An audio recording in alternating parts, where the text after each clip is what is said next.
fellow Falcoholics. What is up? Welcome to episode 212 of the Falcoholic Live. I'm your host, Kevin Knight, joined by two wonderful guests this evening. First of all, we have with us Dave Choate at the Falcoholic himself, the boss man. Dave, how are we doing tonight? Good. Glad to be back after a win. I only come on after wins now.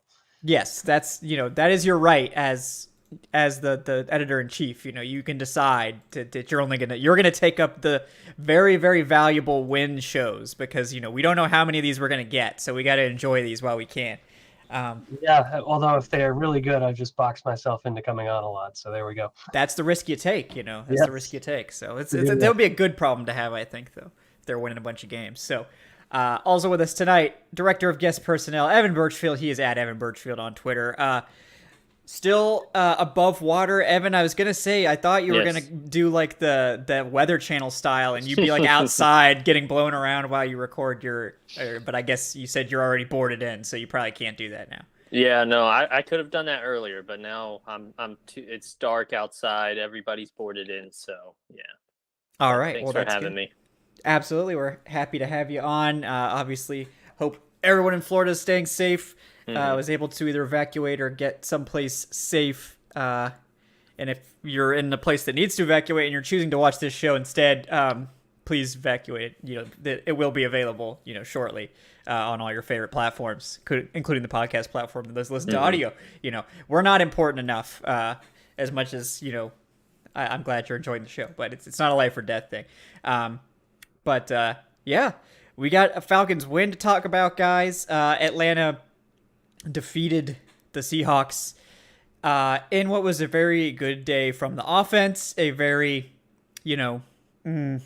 sketchy day from the defense, but they did make the necessary plays, especially in the second half, for the Falcons offense to sort of take over the game. So yeah, we're going to talk about that. We're going to get Dave and Evan's thoughts on the start of the season here, and yeah, we'll take some of you guys' questions as well. Like I said, you can put questions in the chat. We'll try to get to some if we can. If you have a question that you absolutely have to have answered, of course, you can donate at streamlabs.com/thefalcoholic/tip. And also like and subscribe and all that good stuff. But yeah, let's get right into it. The Falcons got their first win. Dave, I'll let you wax poetic. Is this, a big deal? Is this a sign of things to come? Or is this just one, brief shining moment in what might be a dark season here? Somewhere in the middle. You're going to be surprised to hear me say that, but I do think it's going to be a losing season. I think that's still my expectation. Obviously, beating a Seahawks team that isn't great up front isn't the most impressive victory in the world, maybe, but you know what? It's a win. The defense came up with huge plays when they really needed to. The offense really continued to hum. They looked, minus a couple of errors here and there, a lot like the Falcons offense we're hoping we're going to see going forward. So to me, getting the win was obviously a big deal for the Falcons, for them to have the players meeting, some of the comments after the game, like Colby Gossett saying, it's in the back of your mind that you might blow this thing, basically, getting that win, I think, is a really big deal for them. I think it paves the way for more wins later in the season. I think it's kind of one of those foundational things as you try to build the next great Falcons team. And even if we can't expect it all at once this year, like they were so close, the first 2 weeks to getting wins. And even if they, stumbled and fumbled a little bit, and that's why they didn't win, they were close enough that I'm sure it feels good to get the win. And it feels good to know that they can, beat a lesser team like the Seahawks and hopefully eventually, the Bears, maybe even the Browns this weekend, but I'm not going to get ahead of myself. Yeah, you bring up a good point about this team hanging tough against some playoff contenders. I mean, maybe the Saints less of a playoff contender than is that one of those 420 tall boys you were talking about? Sweetwater. Yes, it is. That thing is huge. Yeah. I was like, oh man, is that like a 12-ounce tall boy? Like they make it really tall, but it's like thin. But no, yeah, that looks great. My local beer store is Safe Haven. 15 of these for $12. That is nuts. Yeah, I'm gonna crack open mine. I have to give it its whole due. Since these were provided by Sweetwater Brewery for the show. But I figured we'd get some Falcons takes in before that. But yeah, I definitely want to touch on some of the things you mentioned, but before that, of course, want to get Evan's thoughts as well on this first win. Evan, how are you feeling about the team now that they've officially gotten in the win column? I mean, it's a good feeling, I guess, to get a win, obviously, but just I haven't been on the show in a while, so like my thoughts, like kind of overall so far after the 3 games is like I'm optimistic. I see a lot of good things. I think this is a better team than they were last year, even if record doesn't always in stats. Obviously sacks have gone up a lot, but just how they've the first 2 games.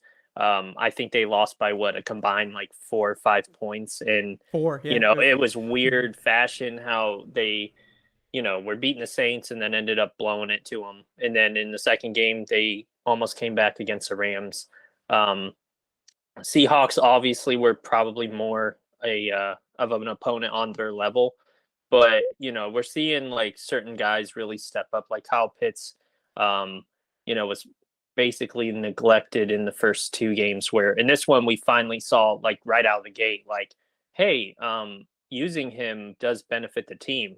Like, he's not the reason they won, like, overall, but, like, he's really good. Like, some of those catches he was making very impressive.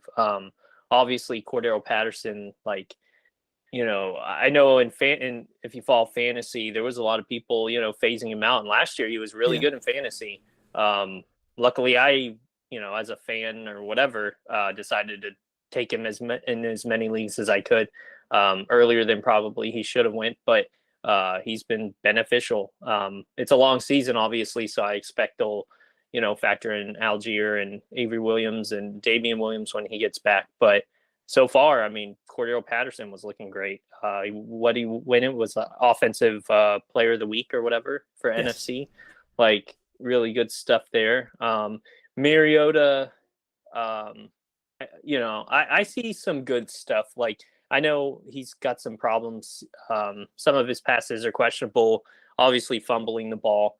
I noticed definitely in this game for some reason, when he throws the ball, it seems like it's not like a direct pass. It's kind of like a weird, like it has like an arch in it, even when it doesn't always have to have one. I don't know if that makes sense. Like it's like a high pass, like he's just dumping it off, and it just kind of, I don't know. But no, I know what you're saying. Yeah, he definitely likes to float it in. Yeah. Oh.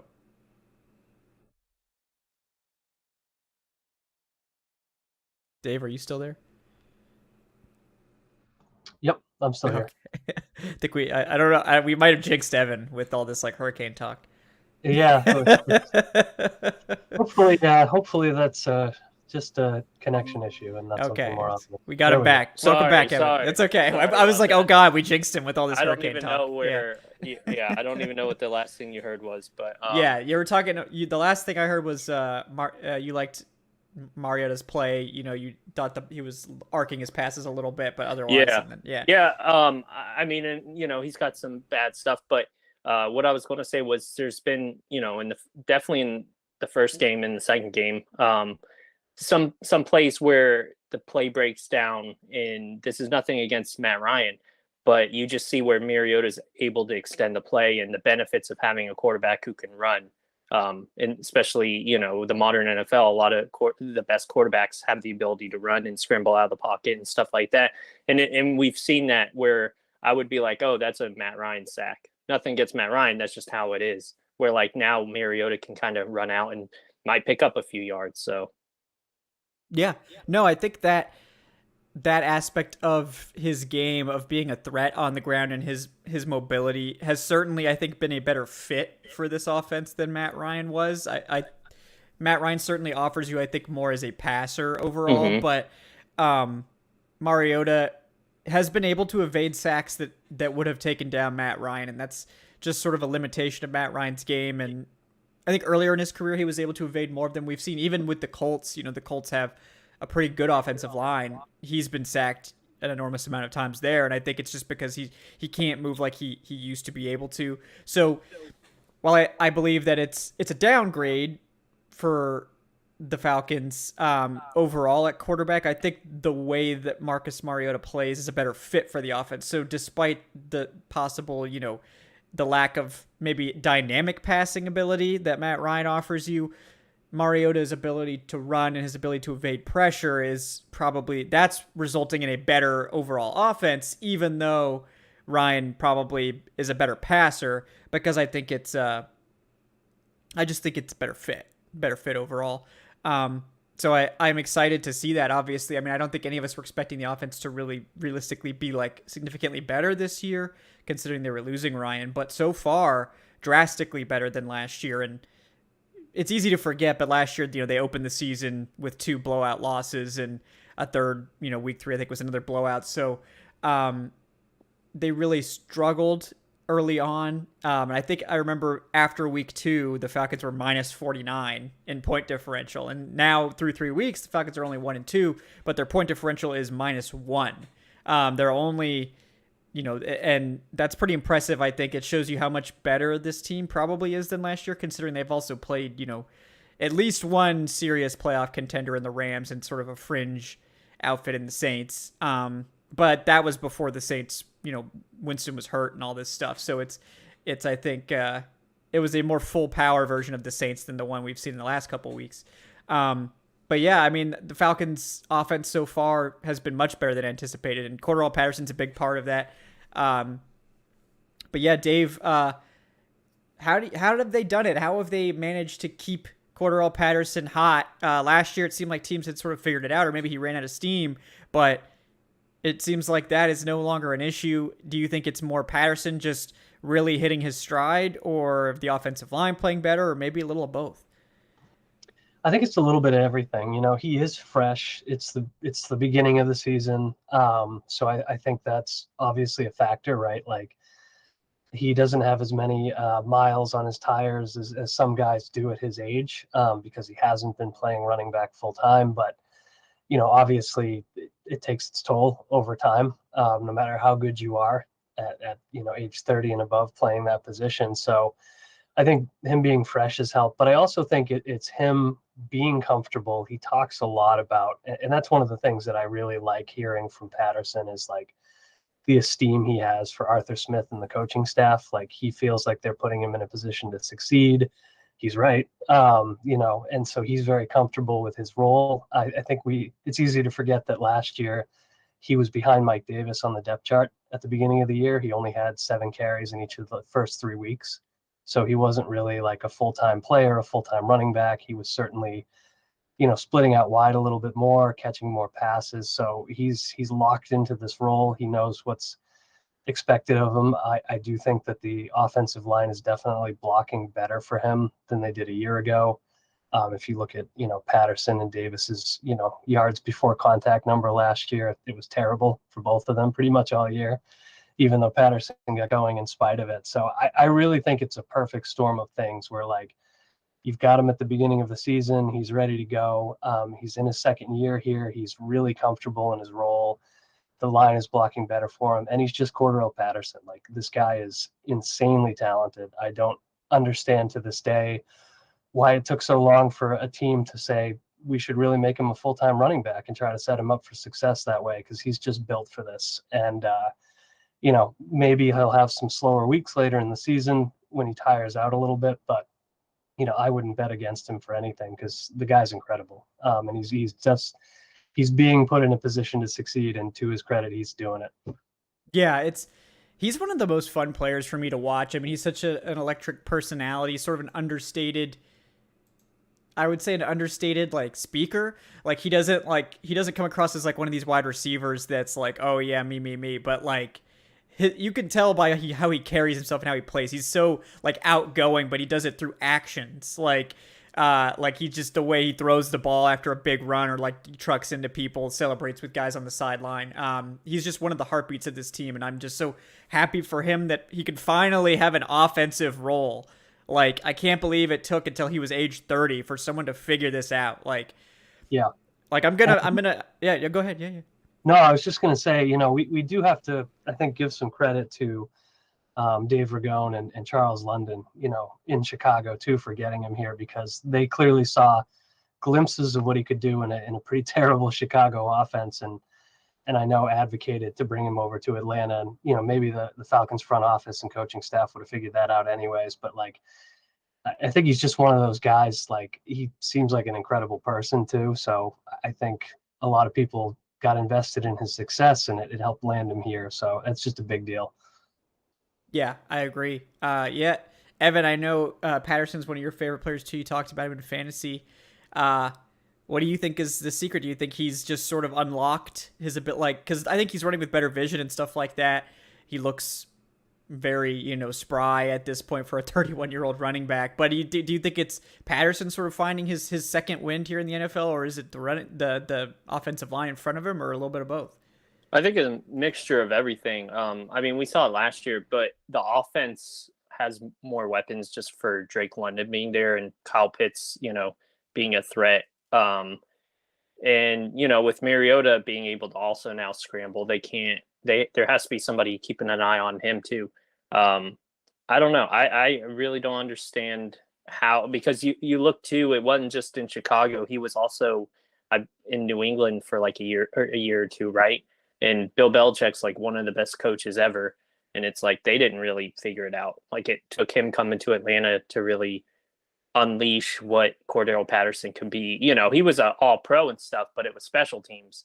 Now, through the offense, it's like he's like, I think third or fourth right now in rushing yards through the whole league. It's pretty remarkable, especially at his age. But yeah, he's a really good dude. I love that he wants to be in Atlanta, and that, he kind of jokes around, but like on Twitter, he tries to recruit players who aren't really like have a shot at coming to Atlanta, but like jokingly or whatever, maybe serious, does it anyways. He's just a good locker room guy and easy to pull for. And I have no idea how it's working or why it's working, but I'm just glad it is.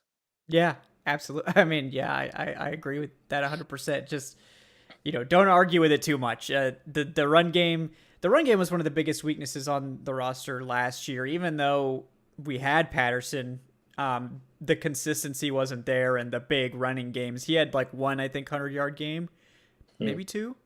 But the consistency wasn't there.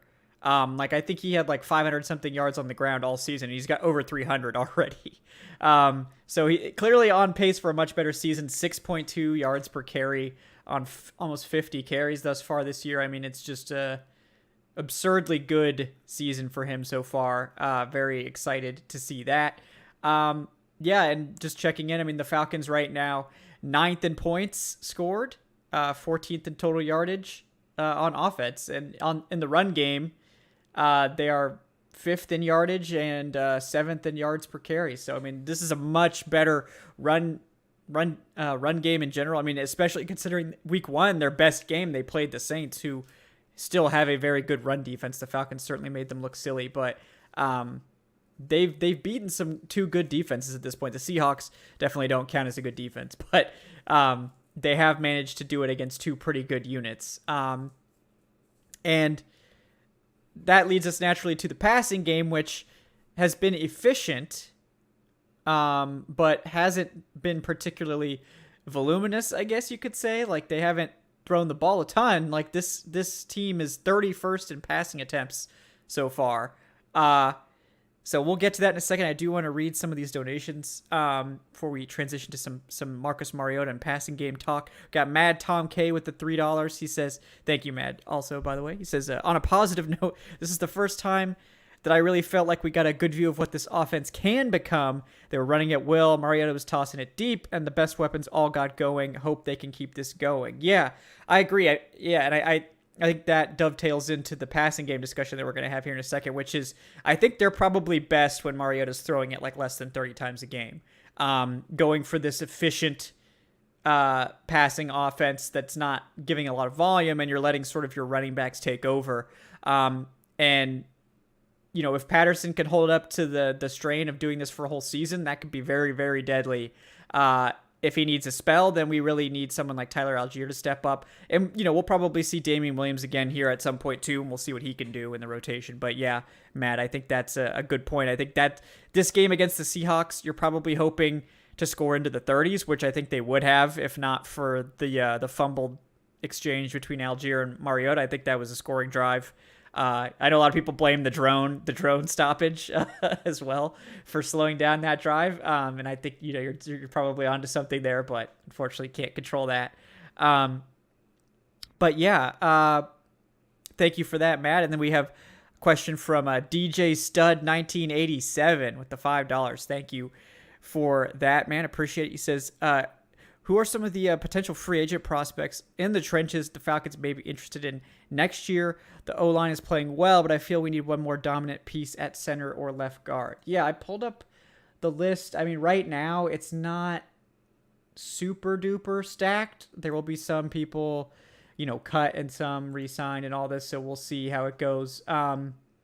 The Falcons probably looking at like an interior guy or a right tackle if they don't re-sign McGarry. And if McGarry keeps playing like this, they'll probably just re-sign McGarry, honestly. Since he's been in the building, he's 28 and all that, makes sense. Yeah, I mean, names that I would keep an eye on, like if they don't re-sign McGarry, Jack Conklin, the Bears right tackle, he's one of the best right tackles in the game. If they are trying to get an upgrade there, he'd be really expensive, but potentially someone that could be interesting. Could see a reunion with Wes Schweitzer, right? He's a free agent next year with the Commanders, and he's played really well since leaving Atlanta, actually. So that could be someone. I'm trying to think if there's anyone else. I know Isaiah Wynn had a lot of fans here, obviously. He's going to be a free agent next year. We'll see how many of these guys actually end up hitting the open market. Jawan Taylor was a guy I liked a lot. Didn't have his fifth-year option picked up. Cody Ford is a guard now. Hasn't really played much, but somebody I liked. So, Elgton Jenkins, right, of the Packers, but they'd be silly to not re-sign him. So those are sort of the guys I'm keeping an eye on. But I suspect a lot of those guys will get re-signed, but maybe some of them will break free. Or, I think the defensive line they're probably going to try to target mostly in the draft. That would be my guess. But excellent question. Definitely something we're going to be monitoring as the season goes on to see how that evolves. Let's get into the passing game. Dave, I'll go to you first on this one. The Falcons haven't really had a ton of yardage through the air or a ton of touchdowns, just 3 touchdowns. Only 79 passing attempts, which, like I said, is 31st. But they are 8th in net yards per attempt at 7.0 net yards per attempt, which is really good, actually. So what do you think about the passing game? Like, are you disappointed? Is this about what you expected? Are you hoping for more from Mariota, or are you pretty satisfied with what we've seen from him so far? I mean, I'm hoping for more in the sense that I would like to see, you could say this about anybody, but it's definitely true of him. I'd like to see fewer mistakes. Obviously, he's missing on some throws. Maybe taking some hits he doesn't need to back there because he's taking his time. But at the same time, for what this offense needs him to do, he's done really well. I really do believe that. I think if you look at the deep passing attempts, he's hit more of those than I expected. He's been more aggressive about going for them. And the Falcons obviously have given him some weapons that make that possible, but he's still hitting those. I know he's missing some, and that's kind of what I'm referring to, right? Between the fumbles and the misses, that's frustrating. But my expectations were pretty muted for this passing game, and obviously London being great right out of the gate helps with that. But I think you have to credit Mariota for first of all the connection with London. He's obviously got a good one, but also spreading the ball around. He's been looking for Zacchaeus. He's found Hodge. He's certainly found Hesse at least once a game on a desperation heave, it feels like. So, obviously, I think if he could clean up a few of the mistakes, this thing could really be humming. But, given my, so-so expectations for the passing game, I think Mariota's done a good job. And I think he's done what they've asked him to do. And so, with like the Browns coming up, maybe with or without Myles Garrett and a couple of the tough matchups, we'll get a closer look, I think, at what he can do. But I'd like to see him, over the next few weeks. I think we all expect to see him in that role for at least half the season. And if he can clean things up just a little bit from here, I think he keeps the job longer, because he's certainly done, I think, a pretty good job of piloting this thing. And at the very least, he's given us a sense of what this offense will look like when whoever the upgrade is, whoever the next quarterback is, hopefully comes in and takes things over. But, I think if you back it out and you say, after what the Falcons almost did this offseason, after trading Ryan, like bringing in Mariota, a guy who was really good and gracious by all accounts with Desmond Ridder, who's a good locker room guy, just a good person. And then he's stepping in and with his limitations that we know he has, playing pretty good football, keeping them in games, taking those deep shots that maybe nobody really expected him to take. He's done a good job. Yeah, I agree. I think I pretty much am on point with what you said. And I've talked a lot about Mariota, so I definitely want to get your guys' thoughts more before I keep going on. So Evan, give you a chance now. What do you think about how Mariota has handled the passing game so far? Your thoughts on sort of his play and has he met your expectations? Are you hoping for more? Where are you at on Mariota? I think he's met them. I really didn't know, I didn't have a strong feel going into the season one way or another. He's a good guy and stuff like that, who's getting a second chance basically, because with the Raiders, he was just the backup. He wasn't really getting the chance. Now he gets kind of that second wind. And I mean, it's been, the way I look at it is, like you said, Kevin, after the whole Watson thing, him being kind of that, I guess, plan B at the time. They came out with somebody who wasn't super expensive, who's not going to be the reason you lose the game, probably. He may factor into it somewhat or whatever, but he's also not like, oh, our quarterback just sucks. And I get, everyone wants to see Ridder. Like, we're all excited to see what Ridder can do. And I knew before the season, that was going to be a thing. Like, the second Mariota throws an interception or whatever, you want to see Ridder. Unfortunately, they're not going to do that this early. They're going to see kind of where the season's at right now, being 1-2. Should have been, 2-1. Could have been technically 3-0 if some other things went right. So yeah, I think we're going to see Ridder probably about week. I don't know what exact week it is, but when we play the Bears and Panthers, I think we had played the Panthers and then the Bears, and there's a pretty good stretch right there where that would be a good spot to bring him in if the season's, pretty much out of it, because you do want to see Ridder. But Mariota, I mean, I think you kind of get what you paid for with him. Yeah. Hasn't been, completely terrible or anything like that. Is he the future? No, not at all. But I think he's a good bridge to whatever the future is. You could do a lot worse. He's not Joey Harrington or something like that. So Joey Harrington just out there catching strays. Yeah. No offense to him, but he's no Joey Harrington. I had to go watch. I went and watched Joey Harrington that one year. What was it, 2007, when they played in Jacksonville, and I would like my money back still. But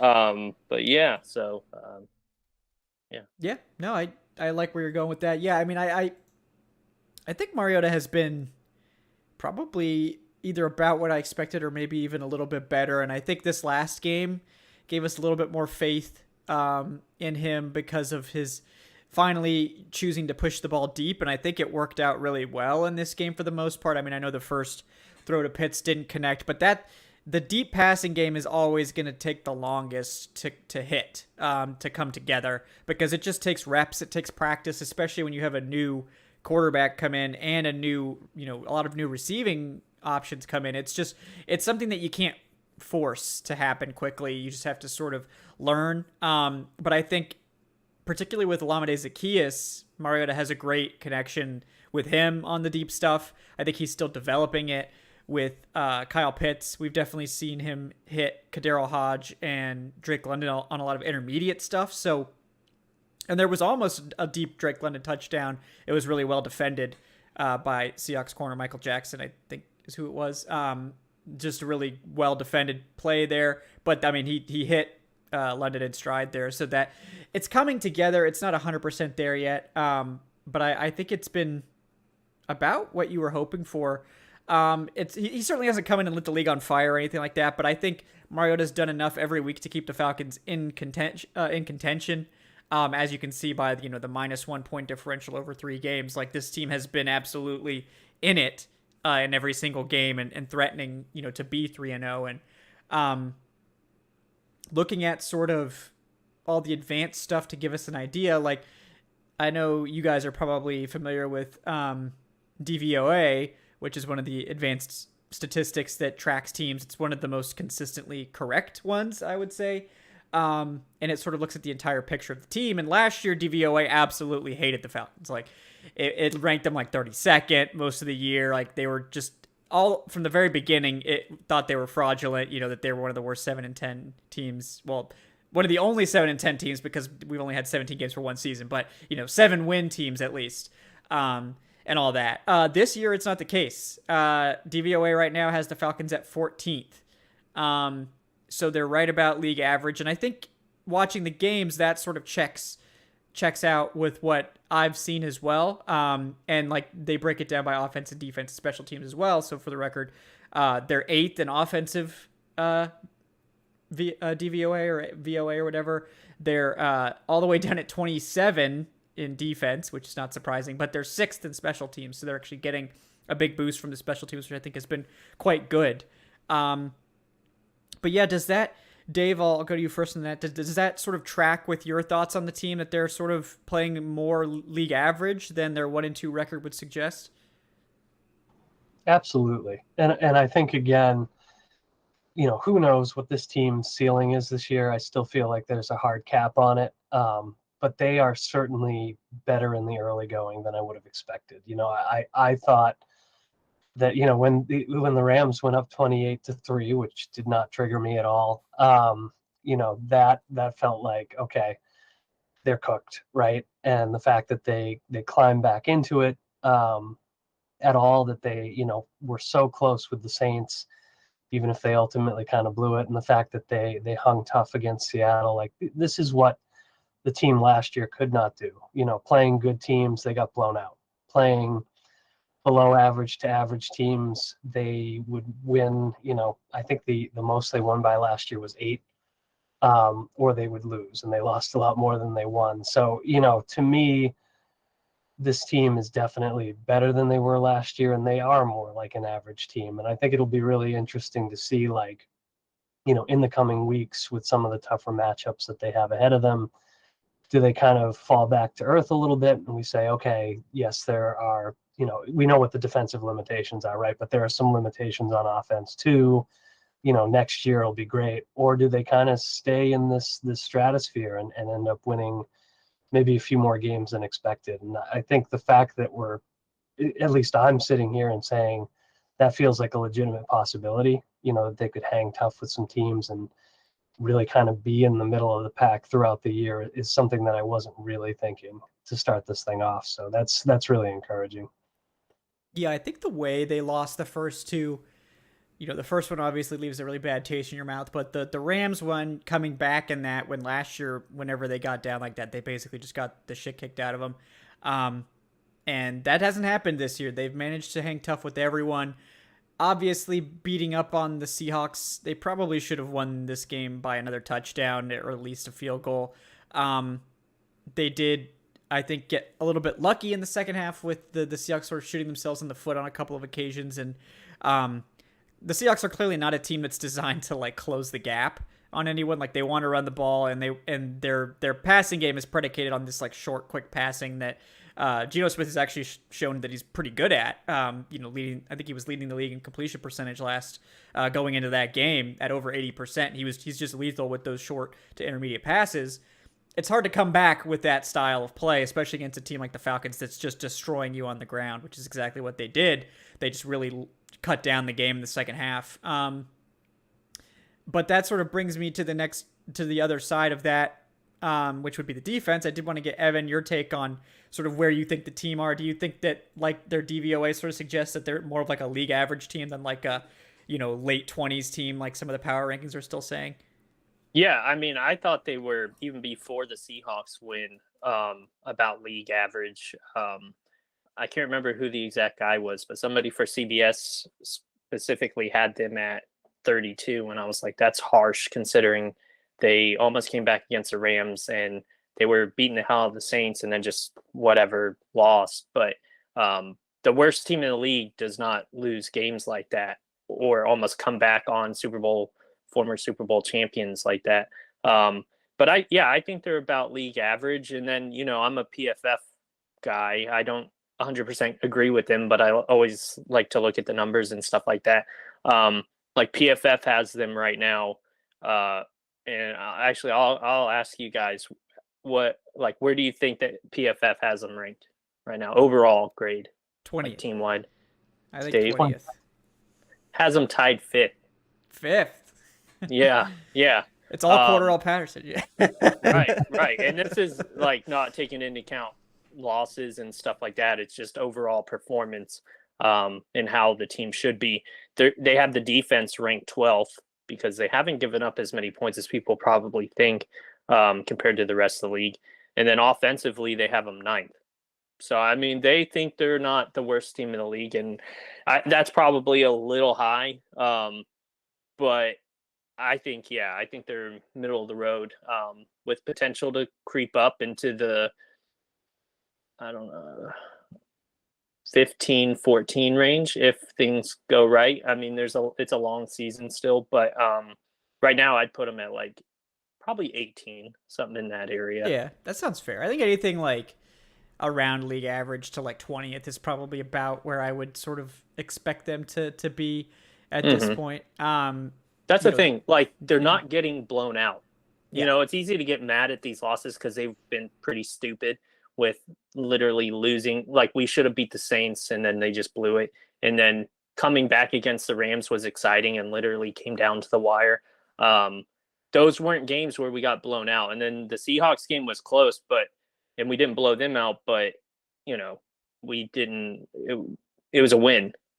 So they're not like losing. Like, if they were losing like 40-10 or something like that, I think we'd be in a lot worse shape. But like, they're keeping games close. I think you said it, Kevin. Wasn't the point differential like -1 or something? -1, yeah. Yeah, I mean, that's really good compared to what was it last year, like 40s or 30s or something. Yeah. At this point, it was -49, I think, or maybe even more after week 3. Yeah.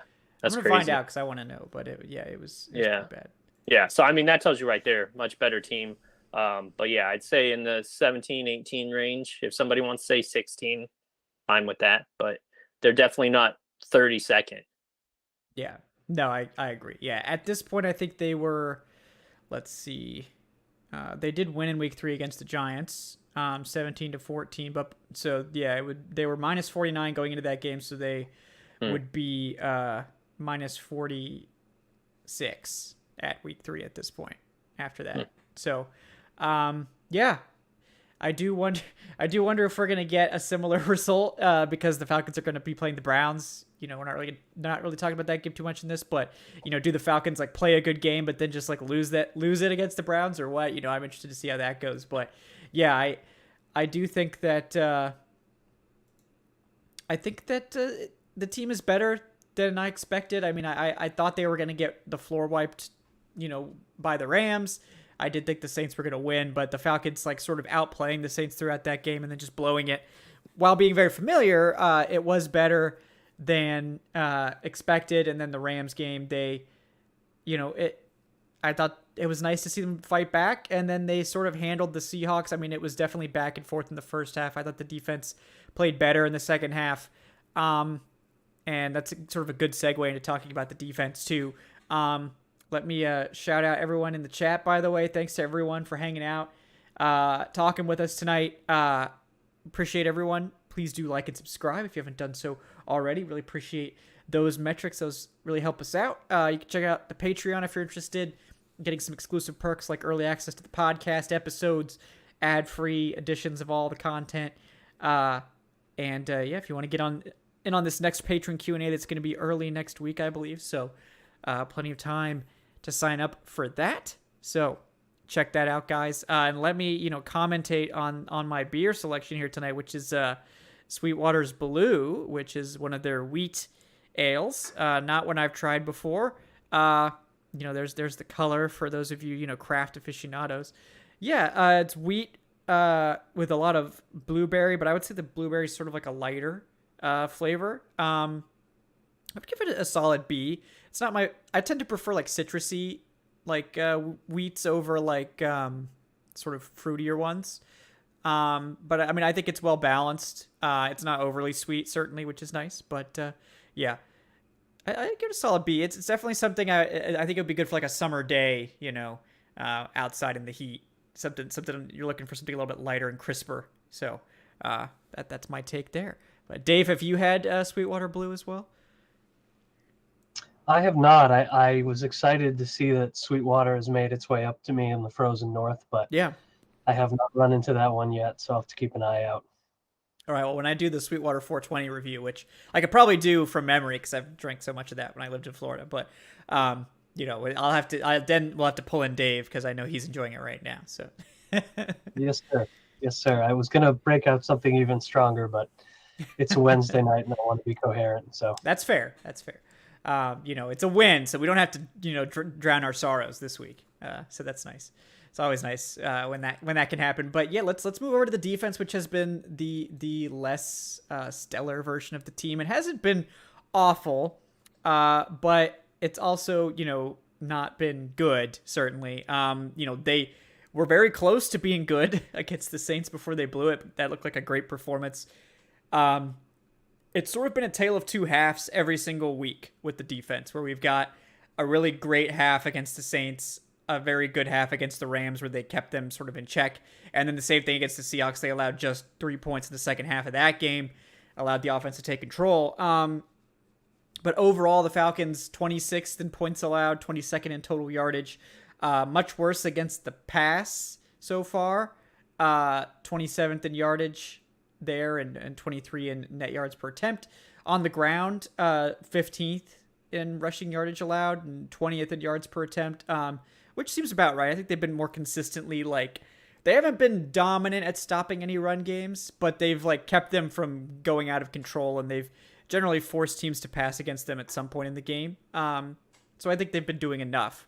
But yeah, Dave, I'll go to you first on the defense. It hasn't been, I think, as good as we were hoping, but they've managed to take advantage of some opportunities to close out, to almost close out games. They defense, special teams kept them in it against the Rams, and then this week closed it out late. What's your thoughts on that side of the ball through the first 3 games? It's a work in progress. I think even Dean Pease, I think we've seen him tinkering. They came out against the Seahawks with 5 linebackers on the field at the same time, to try to get Troy Anderson some work. For some reason, there was a lot of Dean Marlowe and Eric Harris in week 2. He's kind of figuring things out too. I do, not just because I said it, and I need to stick with my prediction, and I hope it's true, but I do believe this defense will look a lot better than it did a year ago by the end of the year. But obviously, it is still a work in progress. I think the encouraging thing is that they are not wilting, with one exception, late in games.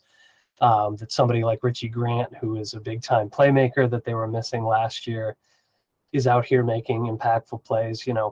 He almost had 2 interceptions in that game. If Rashaan Evans hadn't been maybe a little bit overly excited to get his hands on that pass, he might have come down with 2. So they do have, it feels like, more playmakers in here now. We know that Michael Walker is very capable of that.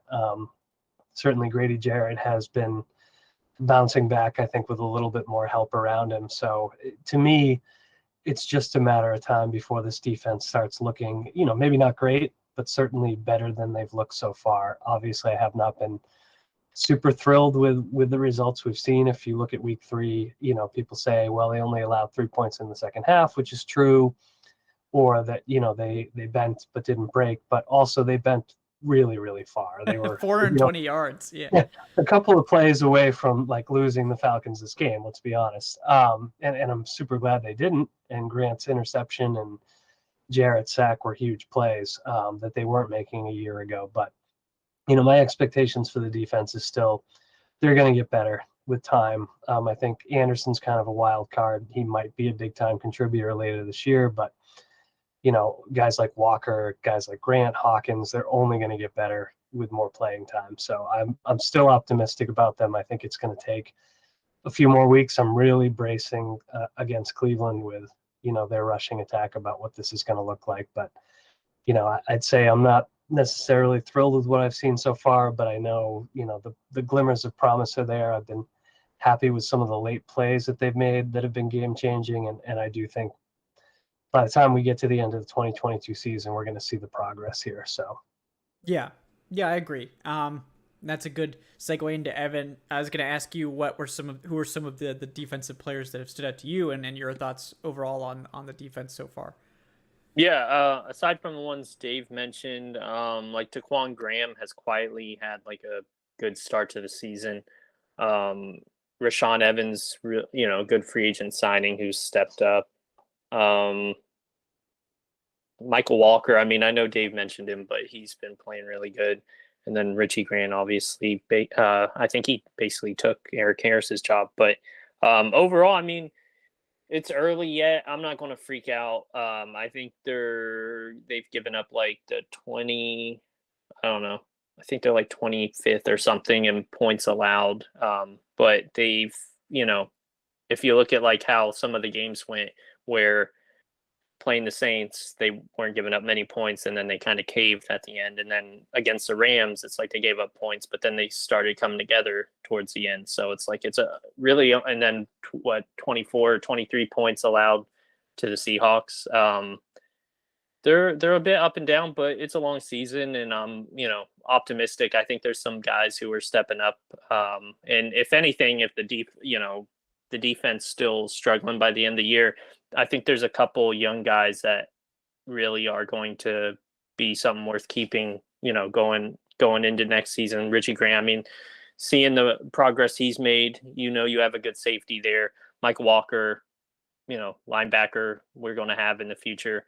Darren Hall, I think, is another guy who's looked pretty good. Obviously, I mentioned Taquan Graham, guy on the defensive line that you can, look forward to seeing for the next couple of years. But yeah, I mean, they're not a great defense and they're not a terrible defense, but they're on pace for 40 sacks or something like that, which is a lot better than last year. So, I mean, I'll take it. Yeah, definitely would take that number of sacks. And I think that's been sort of the key here, is that when they've been able to get pressure, which has been very inconsistent, but it has happened, the defense actually looks really good. When they get pressure, the corners look a lot better. They're able to break up passes. They're able to force mistakes. And the defense plays a lot better, which is not surprising. But when they drop back and play zone, which they do frequently because they like to blitz so much, it's you can blitz from man. Like I think some people are under the impression that like, oh, well, you either blitz, with zone or you just don't blitz in man. Like you can blitz in man. The danger is like if the quarterback recognizes who's coming before the snap, you can usually hit a wide open hot route to whichever player's running free after you've blitzed.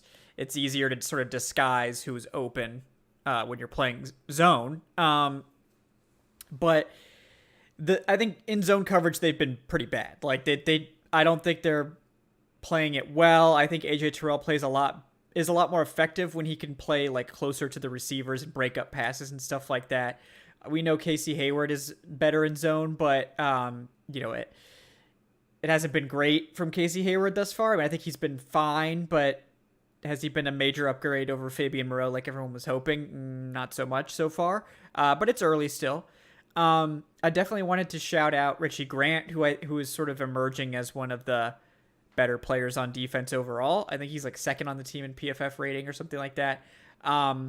It's great to see that from him. He almost had 2 interceptions this last week. He had a couple of key run stops. Also had a pretty bad missed tackle, but he made a lot of tackles in the game, so I'll let that one slide. But you mentioned Michael Walker as well, and Taquan Graham and Rashaan Evans, like all guys that they really desperately needed to step up because they didn't have the resources to go out and reinforce the interior. But Taquan Graham really has, I think, stepped up and played like a starter, which they really badly needed. They don't necessarily have the depth behind him. I do think Abdullah Anderson has sort of been a nice depth piece. So it's nice to have him, but you could just feel like if they had Vincent Taylor and Eddie Goldman. I feel like this would actually be like a decent defensive line. I just think like with those two guys both exiting, Taylor to injury and Goldman deciding he wanted to retire, it's like that just really exposed the depth here. And it hasn't been what they were hoping for. Yeah. And I think the only thing I'd add to that is like, we do have to remember the Falcons have thankfully been really healthy so far this year. And like that is not something we can take for granted all year. And I think depth wise, we're still going to see, especially on defense, some problems if that depth gets exposed, as you alluded to, but hopefully not for a long time, if ever. Yeah.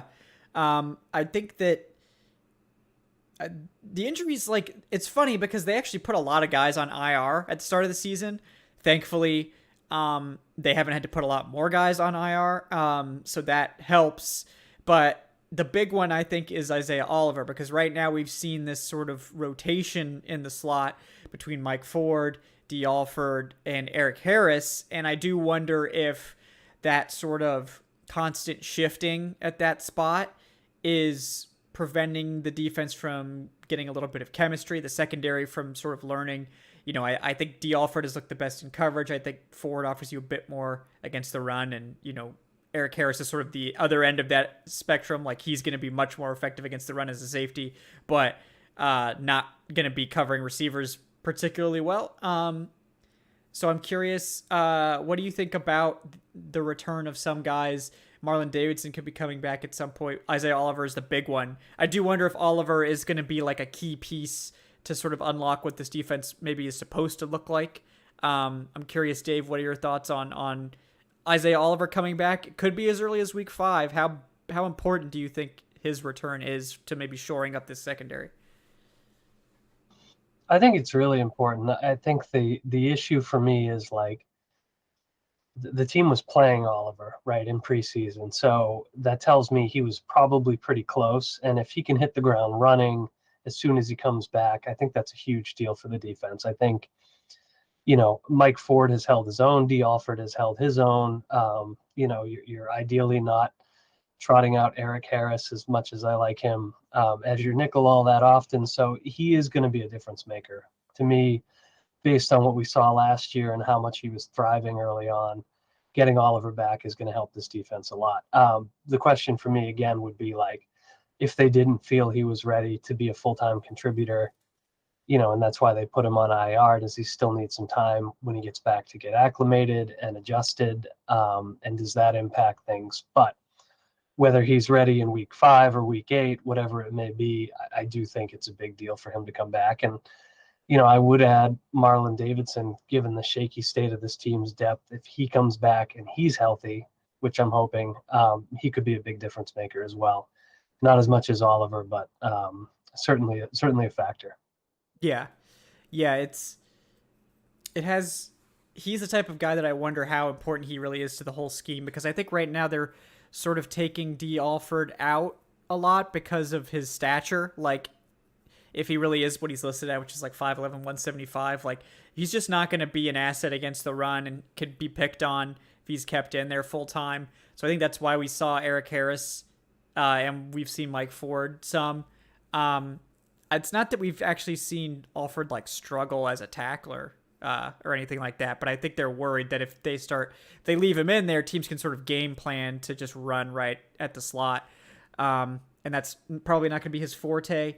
Oliver certainly offers you more of that safety frame, right, at over 6 foot and 200 plus pounds. So, if they're able to keep him in there consistently as the slot guy, I do wonder if that will help sort of stabilize things, help them sort of learn to communicate a little bit better. I feel like it can't be helping to have guys like constantly shuffling in and out, but just have to get over that. But yeah, Evan, I wanted to get your thoughts on Isaiah Oliver coming back and any other players coming off IR that you think might be major contributors going over the rest of the season. The only other one is I'm interested to see what happens with Deion Jones, right? Because I can't remember what his specific injury is or whatever, but he's on IR, isn't he? Yeah. So, if they still trying to trade him, you think? Probably. Or do you think it's pretty much a Like Yeah. maybe he comes back and they see what they have in him still, and something happens in the off season, or I think they want to trade him. I wouldn't be surprised if they try to give him some playing time to try to entice someone to go after him. But I don't know how quickly he'll be back or what the deal is with all that. But I guess we'll see. it's just a weird kind of sad situation though. Like to think Yeah. he was for a moment like one of the better linebackers in the league, and now like we're begging someone to take him and they don't want him. Yeah. Just crazy. But he's really the only other one I'm kind of interested on seeing like how that situation goes. Yeah. I think that is a good one to monitor as well. The Deion Jones one, I forgot that. Marlon Davidson, like I don't know how big of a contributor he was slotted to be. It seems like he was sort of falling out of favor with this coaching staff, and just his inability to stay healthy. You sort of wonder how long he is for the roster, if they'll just keep him on IR or whatever's going on there. But I'm interested to see how that goes. I'm trying to think if there's anything else I really wanted to touch on. If you guys have any details from the game or about the team that you wanted to get to tonight. Drake London is really good. Yeah. Oh yeah, go for it. I just spent an entire film review talking about him, so I feel like I've said it, but yeah, go ahead. At PFF numbers for him, and can you guess? Well, actually, that'd be kind of easy probably, but here's the receivers who have a better PFF thinks are better so far through the first 3 games than Drake London. So AJ Brown, which is like okay. Jalen Waddle, okay, Stephon Diggs, and Cooper Kupp. That's who PFF thinks is better than Drake London so far this year. So, I mean, that's a good sign considering he's a rookie receiver. So, yeah, that's very impressive. He has been, I think, everything they could have hoped so far. I think he's on pace to break even Kyle Pitts, rookie receiving record for the Falcons, and Julio Jones as well. Yeah, I agree there. Dave, did you have any thoughts on Drake London's sort of explosive start to his career here? Just, I think I'm going to trust this front office if they decide to pick weapons early in the draft. I mean, hopefully we're not getting like a third straight first round receiving option, especially if they're picking top 10, just because I think they need to mix things up a little bit. But yeah, they certainly, they nailed the Pitts pick, even if the results have been a little bit uneven in terms of how he's used.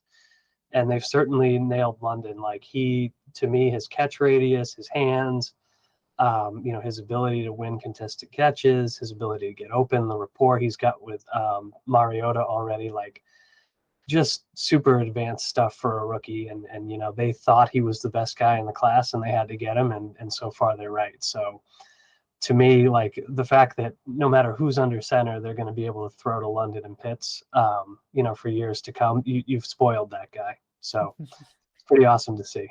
Yeah, I agree. I've been extremely impressed there, and I was very much like team, draft defense or draft an offensive lineman, but I did, make it clear, like if they're going to take a wide receiver, I think it should be London because I think he's the alpha receiver. I think he's the quintessential X wide receiver 1 that they really need to complement Kyle Pitts. And with teams continuing to focus on Pitts, London has been a big beneficiary of that. That's what this offense really lacked last year, especially once Ridley went down, which was that they just didn't have anyone to like really threaten a defense. Like if you dedicated 1 or 2 extra defenders to Kyle Pitts, you could generally just cover the Falcons other receivers one-on-one because they just weren't really that dynamic. But with London, teams are going to start having to rotate coverage his direction. They can't just focus on Kyle Pitts, and that's been, I think, a huge deal for this offense. I also think the complementary pieces for those guys have gotten better.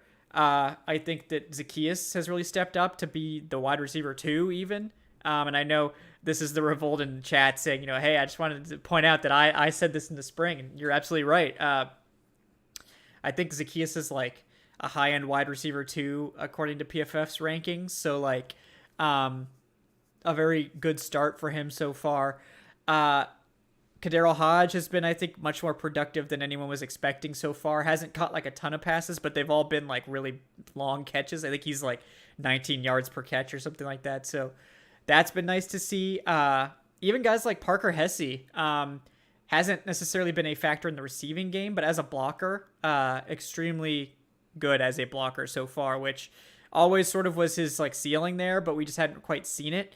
And he's really, I think, stepped up to that Lee Smith role, and even offers some more flexibility as like a halfback sort of, backfield blocker and things like that too.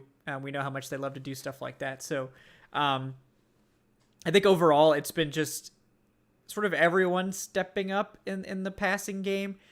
The offensive line is the other factor, right? Like Chris Lindstrom, elite. He's having another tremendous season.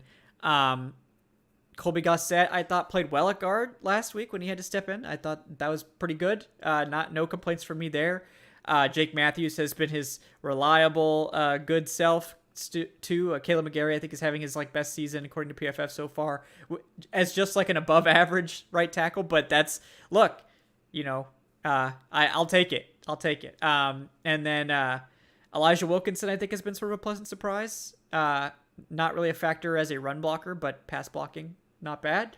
And then Drew Dalman, PFF is like really harsh to Drew Dalman. I feel like he's basically played exactly the same as Matt Hennessy overall. Yeah, if not they a little bit better. Like, literally like in the 40 range or something. Yeah, it must be the snaps. I don't think it's a factor in the snaps. Yeah, but that is the one thing that I think. And he seemed to do better in week 3. I didn't notice any off snaps, but the first 2 weeks that was kind of an issue. So yeah, I wonder if it is the snaps that's really dragging him down. I don't know for sure, but I think as a pass blocker, he's been more consistent than Hennessy was. I don't think he's been as flashy as a run blocker, but I think the offensive line in particular has been a pleasant surprise so far. After I think it was all of our basically our biggest concern going into the season. So, have you guys been pleasantly surprised as well by the offensive line? Yes. Oh, 100%. Like, if you think about it, McGarry, he's in a career year. Well, he is in a career year, yes. Right? So he looks great. It's the contract year as well. And so, maybe you expected better from him, but maybe not this much better. Dalman kind of being a really nasty run blocker, I think, at least, is a pleasant surprise. And to me, the fact that Wilkinson, playing left guard for the first time in his career has been pretty good is a huge surprise. So to me, the fact that this line is competent, given that it was lining up as the team's biggest weakness, is a pleasant surprise. And the fact that they've been better than competent for long stretches is a huge surprise. So yeah, out of all the things that are going right unexpectedly, the line being decent is probably my number one, A, surprise, and B, source of joy at the moment. Yeah, definitely happy about that. What do you think about the offensive line so far, Evan? Yeah, I mean, just piggyback off what Dave said, pleasant surprise. And they don't need to be the best line in the league or even top 10. They just don't need to be the worst. And we've seen some flashes of certain, in the past where the line's been pretty bad. Right now, I mean, I think they're about in the middle somewhere, which I'll happily take. Wilkinson, I think he missed this past game because of a non-injury thing, but in those first 2 games looked good. Dalman at center, PFF's not being too kind to him, as we mentioned, but he hasn't been abysmal or anything, I don't think. Chris Lindstrom continues to be one of the more underrated guards and probably most underrated guard in the whole league. As you mentioned with Jake Matthews and McGarry, I'm okay with them so far. So far, so good. Yeah. Yeah. Yeah, no, I agree. I think it's been a very pleasant surprise that the offensive line hasn't been as big of a problem. I think the pass blocking has been better, not hugely better than last year, but better. And with Marcus Mariota's ability to evade the pressure and a lot more designed rollouts and stuff like that, it's making them look better too, I think. That's what's helping cut down on the sacks. So props to Arthur Smith for sort of scheming around that. And, props to Mariota for finding ways to evade the pressure when it comes. The run blocking, I think, has been the biggest improvement. I think it was very inconsistent last year at best. And I think in 2 of the 3 games, it's been quite good. Against the Saints, I thought they did a great job. Against the Seahawks, they also did a great job. The Saints have a great run defense. The Seahawks do not. So it's two, very different quality of opponents, but it's not like they've just beat up on poor run defenses so far. Like they had legitimately what's believed to be one of the best in the league in week 1. And then, of course, they beat up on a bad one. So I'm hoping that the consistency can be better, because if they can at least take advantage of poor run defenses, this is going to be a lot more consistent offense, because they're going to be able to lean on that aspect of the game. And obviously, you don't have to be good at running to have success on play action. We've seen this, time and time again, but it helps. It helps if you're an effective running team too. So that when you do hand the ball off, it's not just like a wasted down. So I've been impressed with that. I think it's been nice. Let me. I think Corey Carter says no Pro Bowls for Lindstrom. That's ridiculous. I agree. It is absolutely ridiculous. Robert Kelly asking, when are we going to see wide receiver Bryan Edwards? So he was active week 1 and 2. He only got, I think, 2 or 3 targets. With Edwards, I think honestly he's Drake London's like backup, and as long as London's in there, like he's probably not going to play much. I don't think he should be inactive. Personally, like I really don't see what Frank Darby offers that Bryan Edwards doesn't, or Damiere Byrd for that matter. But I'm not the one making the calls, but I did think that was weird that like Frank Darby's getting activated over like Damiere Byrd, who we know is like a much better athlete and like just a much more productive seasoned receiver. And then Bryan Edwards, who like, even if he doesn't play a ton, he's huge. We know he can run block, and like, I think the insurance for London, just having a guy like Edwards who could step into that exact same role, I think would be nice. And then like they've been activating Bernhardt, but he's also not really a factor there. So how they're choosing to activate these receivers is kind of interesting to me so far. It's what's funny too is like, to cell phone myself, the two people I was most hyped about, like the two moves they made, free agent signings or whatever, was Bryan Edwards. Well, I know that was a trade, and then Auden Tate. And Auden Tate like didn't even make the roster, but like I was so excited for Auden Tate and Bryan Edwards, and now it's like one's a healthy scratch, one's probably on somebody's practice squad somewhere. Yeah. It's been a little bit interesting. Yeah, go ahead, Dave. I was going to say the thing with Edwards is too, I think he's only been targeted maybe 2 or 3 times, and twice it was in the end zone, and Mariota missed him both times. Yeah. So like, I don't know. It may be the fact that he's not getting open. It may be, as they said, they wanted to see like how Darby and Bernhardt looked in a few snaps, but whatever it is, I don't think we've seen the last of Edwards. I think he showed enough, with the Raiders that I still have really high hopes for him this year, but I think sort of the preseason talk of him maybe being, one of the team's leading receivers, that's not looking so good, but we will see him again.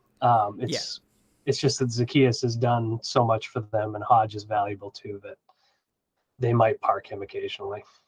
Yeah, and the other thing is, like, this is not a high-volume passing game at this time. Like I mentioned, they're 31st in passing attempts. They only threw 20 passes against the Seahawks. Like, there's not a lot of targets to go around in general, because Mariota's going to run sometimes. That's going to limit your passing attempts. There's going to be a lot of... as long as this running game is humming, like it is right now, they're going to hand off the ball a lot. So, like, I wouldn't be surprised if they construct the active group to favor, guys that are good blockers and guys that are going to play special teams, and keeping an extra tight end active, so you have more blockers there, keeping an extra running back active. And that might mean some of these wide receivers being inactive, but I guess I'm just confused by the Darby one, because I don't know that he's like an especially good blocker. He doesn't seem to offer like the dynamic ability of like a Damiere Byrd, and he doesn't have the size of a Bryan Edwards. So I'm just sort of confused by that, but maybe it's special teams. I don't know. They have been, top 5 in terms of their special teams overall. So maybe it's more that. But all they got to do is keep winning, and then I won't care who's active and not active in the receiving core ultimately. And that may or may not be something they can do this week, taking on the Cleveland Browns, who are 2-1, playing pretty well, especially on offense, even with Jacoby Brissett at the helm, who I think has been surprisingly good. Yeah, I mean, I there will be a full game preview for this coming on Friday, but I did want to get your guys' thoughts on it. Dave, I'll go to you first. What do you think about the Falcons' chances against Cleveland coming back home finally after a 2-game road stretch? Do you think there's a chance they could pull to 500 in this one? I think there's a chance. I think, I was talking to Everett Glaze, our own Falcoholic Everett Glaze here the other day, and he was, sort of doing his breakdown of the offense and defense versus each other. And he was like, not a great feeling about a lot of this. And I understand it. I do think the Falcons at their best can beat Cleveland, but the Browns are so good running the football. Brissett is so careful with the football, I think, and that's been impressive for me. I've always liked Brissett, but to see him doing this well in this offense and really limiting, the mistakes that he's made to this point, and the fact that even minus Myles Garrett, their defense, especially up front, is really good. Like, the margin of error here is really thin. So I think the Falcons, playing the sort of game, if you take the best parts of the Saints game, the best parts of the Rams game, and the best parts of the Seahawks game, and you smush them all together, and they play that kind of game, they can beat the Browns. If they don't do that, if we see some of the characteristic mistakes we've seen so far, in terms of the fumbles, kind of the lack of discipline on defense and so forth, I think they're going to have a tough time, because this is a good Browns team, and they don't make a lot of mistakes, and they can punish you by chewing up the clock and really running very effectively against what I think has been a mediocre Falcons run defense. So I would not say I'm optimistic about their chances, but I do think they have a chance. And I do think that is something that I didn't think, a few weeks ago. So that's kind of a big deal. Yeah, I agree. And I'll touch on that more, but I did want to give Evan a chance to weigh in as well. Evan, your thoughts on this upcoming matchup? Do you think the Falcons have a chance in this one? Yeah, I think they definitely have a chance. I think, we just talked about the offensive line, but it's going to be a true test for them playing, and passing game playing against Jadeveon Clowney and Myles Garrett, who are both on the injury report. So that's something to monitor. But assuming both of them play, I mean, those are two pretty good pass rushers. So it's going to be interesting. And they're the type that if Mariota scrambles out, like, they have no problem chasing after him. So that's going to be interesting. Amari Cooper, even with Jacoby Brissett as the quarterback, has played pretty well. So it'll be interesting. I assume Terrell's on him, how that shakes out. But yeah, I mean, I think this is going to be, a lot of people who aren't fans of either team probably think this will be a boring game, but I think it could be quite entertaining. Yeah. I think it will actually be a good one. I think it's all about, can the Falcons score? Because I think that the Browns are going to score. I don't have any confidence in the Falcons. Well, remember Nick Chubb last time they played, he had like a 90-something yard rushing touchdown. Yep. So that's good. I think that's where it'll be if the Falcons defense can stop, pretty much, not even stop, like just try and contain Nick Chubb. Yeah, and Kareem Hunt. Exactly. It's all about, can they score? I know someone in the chat mentioned the over-under is like 49. Which is the second highest, I think, of any over-under this week. And I think that's Vegas, really starting to warm up to the Falcons offense actually being like legit. So, that's not too bad. The only game that's higher, of course, is I think Bills-Ravens, which is not surprising, but that's only an over-under of 51. So, but yeah, I'm excited for this one. It really, I think, is going to be important to see the injury situation for the Browns. They have a lot of players on the injury report. We've only seen Wednesday's report so far, so don't necessarily know exactly how it will shake out. But right now, I think 3 defensive line starters currently not practicing for the Browns, right? Jadeveon Clowney didn't practice. Myles Garrett didn't practice after his car accident. Very scary. Glad he's okay. Taven Bryan, starting defensive tackle according to PFF, did not practice with a hamstring. And also, Denzel Ward in the secondary. And Jeremiah Owusu-Koramoah, who I think has missed multiple games as well. So that's, 5 starters on defense right now not practicing. Now, it's just Wednesday, so it's entirely possible that some of these guys are practicing by the end of the week and are playing. But missing like multiple of those guys would certainly hamper that Browns defense, particularly if they're missing both Clowney and Garrett. That would be really bad, because those two are playing great for them so far. I think both are like top 10 edge rushers according to PFF this year. So, that's definitely going to be something to monitor. And on the offensive side, Joel Bitonio missed practice, their guard, one of their best players. And then I think, who was the other one? Joe Haig, who I don't think is a starter, but one of their top depth players. So we'll see how that goes. But a lot of injuries to monitor there. And again, can the Falcons keep up with the scoring? I think that's the key. And I think that they can. I think they're capable. We've seen that they're a capable offense. They'll be at home in the Dome, so don't have to worry about any sort of weather interference. But I just don't know. I do feel better about their chances, certainly after seeing them actually get a win against the Seahawks. The Browns are a lot better than the Seahawks, especially on defense, so I don't think it'll be as easy. But again, we'll see if they can take advantage, because the Browns defense has been good, but they've been a little bit susceptible to giving up the big play in the passing game, and the Falcons have seemed to be targeting that a little bit more frequently, so I wonder if we'll see some of those sorts of plays early in this one. But yeah, any final thoughts? Evan, I'll go to you first. Any final thoughts? Anything you want to plug, guys? He's at Evan Birchfield on the Twitter. No, just go to thefalcoholic.com for everything. Follow us on Twitter, the Falcoholic, on Instagram, _Falcoholic, and then on Facebook, the Falcoholic.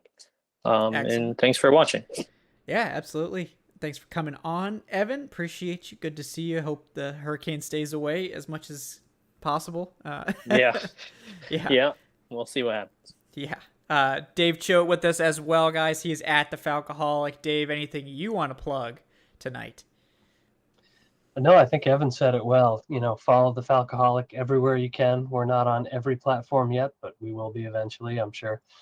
So, but we have some great Browns-related previews coming up in the next couple of days. Obviously, some great shows like you've seen tonight. I suggest everybody check out Kevin's film review from Tuesday, I believe, for the Seahawks. Some awesome stuff on Cordarrelle Patterson. So we're just excited to be talking about a pretty solid Falcons football team. It's been a while, so make sure you follow it.